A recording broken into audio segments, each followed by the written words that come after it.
Community members in Bridge City stood together outside the front entrance of the Bridge City Youth Center. There's one thing that's clear to me. The people here have unity. The people here have unity. About 20 people showed up to protest Governor Edwards' decision to send some of the youth to Angola, a decision the governor made Tuesday. Justice advocates say youth should not be housed in an adult facility, period. The majority of the children incarcerated are Black and brown young people, and it's completely outrageous to then further traumatize these young people whose families have been seeking support and services to now move them to a plantation. Eleanor Tabone sat down with experts who say the governor's decision will have adverse effects on those youth. Some of the youth from here, Bridge City Youth Centre, are being transferred to the Louisiana State Penitentiary, also known as Angola, a maximum security prison some consider the toughest, bloodiest prison in America. There are studies that youth in adult facilities result in worse outcomes. Federal law requires incarcerated youth be held separately from adult inmates.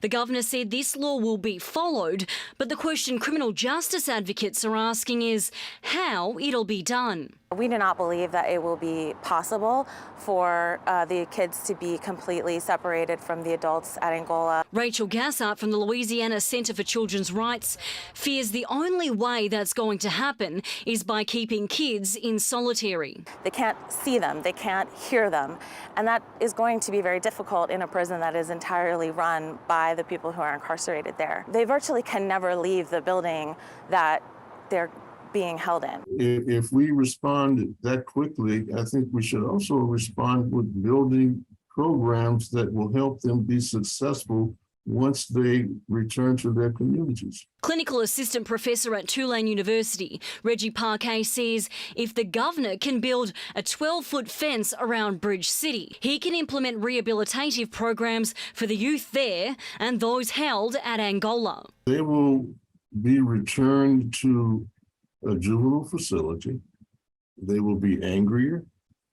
They're going to be more interested in lashing out. Aside from the legal concerns, just as a policy decision, we have this whole history in Louisiana of moving towards reform away from the adult correctional model.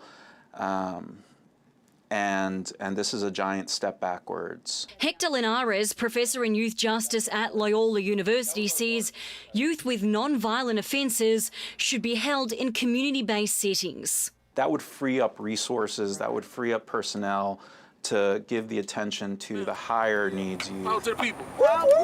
Eleanor Tabone, Eyewitness News.